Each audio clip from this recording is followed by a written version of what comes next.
होता है वो पास के बगीचे में नींबू तोड़ने के लिए जाता है और जैसे ही वो बगीचे में जाके पहुंचता है तो वहां पे जो देखता है तो उसके मुंह से चीखें निकल जाती हैं। वहां से भागने की कोशिश करता है तो उसकी जो रोने चीखने की आवाज़ है उसको सुन करके जो गांव के आसपास वाले रहने वाले होते हैं वो दौड़ के बगीचे की तरफ भाग जाते हैं और देखते हैं तो वो वहां पे दंग रह जाते। दोस्तों ये कहानी है बिहार के नालंदा जिले की, ये एक सच्ची घटना है दोस्तों। रेशमा की शादी है जो आनंद कुमार मंडल से 2012 में हो जाती है। तो दोनों का सुखद ही परिवार था, उनके एक लड़का था एक लड़की थी। दोस्तों उनका जो जीवन है बहुत ही अच्छे से गुजर रहा था। तो दोस्तों उनका जीवन में कोई किसी तरह की कोई समस्या नहीं थी, खुशहाल जिंदगी उनकी निकल रही थी। लेकिन इसी खुशहाल जिंदगी के बीच में आ जाता है एक मंडल नाम का जो आदमी है, वो इसमें एंट्री कर जाता है। दोस्तों जो रेशमा है वो मंडल के साथ में उसका 1 साल पहले प्रेम प्रसंग चल जाता है। तो दोस्तों जो आनंद कुमार को जैसे ही इस चीज की भनक लगती है तो वो इस पे आपत्ति जताता है। तो उनके घर में जो झगड़े स्टार्ट हो जाते हैं, झगड़े विवाद चलते हैं।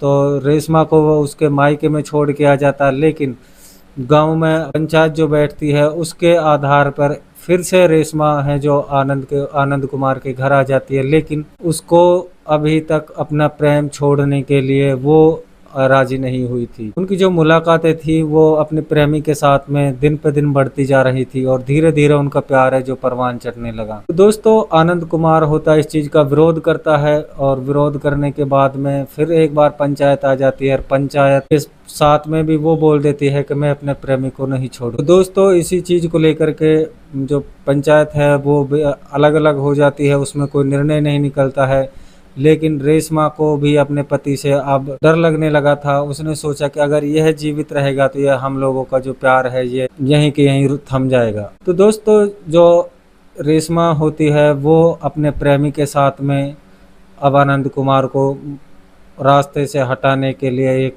प्लान बना लेती है और वो नहीं देखती है कि आगे चल के मेरे बच्चों का क्या होगा। ऐसा भी हो सकता है कि उसका प्रेमी उसका साथ छोड़ दे, चूँकि वो भी शादीशुदा था।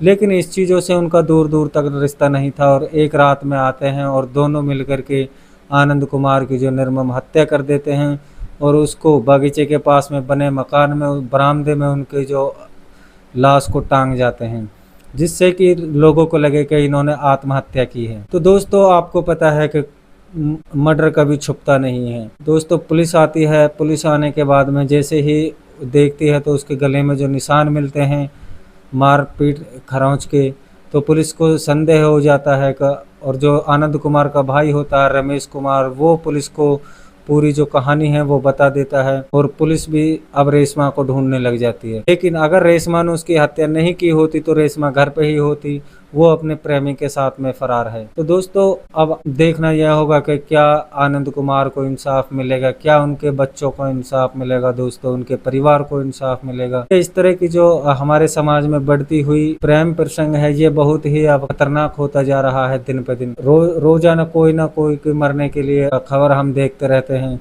तो दोस्तों हमें इस चीज़ को लेकर के अंकुश लगाना होगा। आप लोगों की क्या राय है एक बार कमेंट में हमें ज़रूर बताएं।